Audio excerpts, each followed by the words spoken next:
setting the agenda for the year, right? Of what's going to be the benefits and the risk of new technology emerging. So maybe, Daniel, what is for your roadmap? We are reaching out to tokenization. What is your view on how countries and organizations that they have been participating here in Davos are being adapting towards that revolution?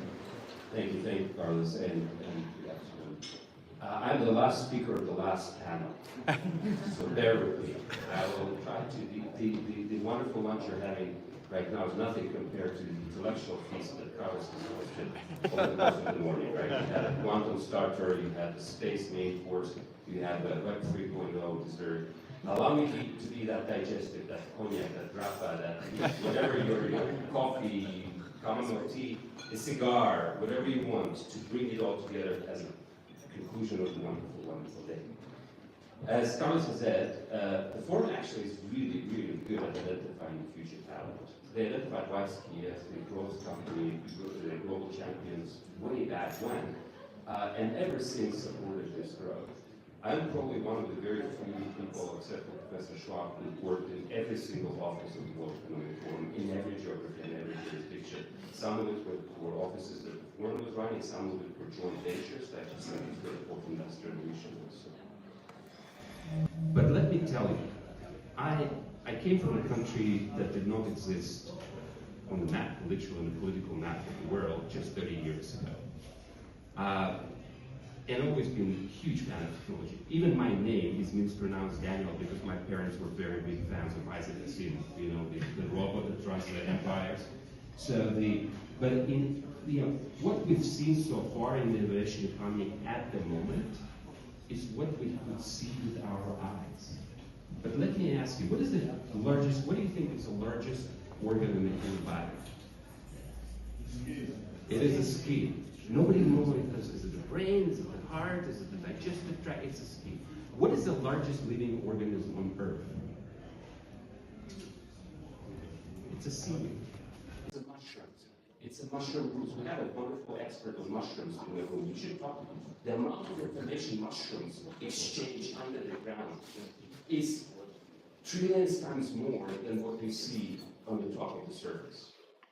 And why am I talking to you about that? Because with what we will be witnessing in SEALCOIN, we were in the barter economy of tokenization. We were still talking about, the IoT was like, I'm giving you this type of information and I'm going to do this.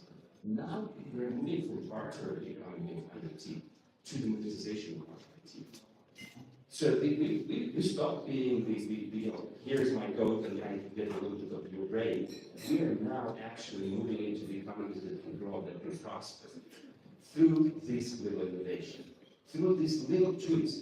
Everybody now, the other big topic, of course, is AI. Everybody talks about AI as the new electricity. You know what was the first business model when electricity came out? The Edison days. What was the business model of electricity? They would be selling them by light bulbs. So you count how many light bulbs will be in your building in Europe, and that's how much you pay. And obviously that went out the window, and now we have the electricity-powered economy that we all enjoyed for the past decade. Now that is the transformation that I see here. The tokenization, the IoT, everything that happened before is great. There's for the necessary building steps. But what comes next, that's where excitement will happen. Already today, you go to talk to any of the guys on the promenade, they will tell you the bot traffic is overtaking human traffic on the regulator, right? They can throw you a number, 63%, 84%, doesn't matter. And that's intelligence bot traffic.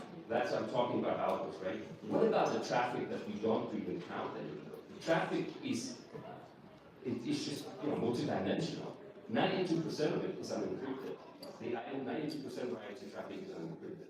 The stuff that Carlos is doing with his team, with the root of trust, is something that is so exciting that happens underneath the ground that nobody is talking about for the past 20 years. But now we realize, another big, and that was talked about, the other panel, the space panel, fascinating. I'm a huge fan.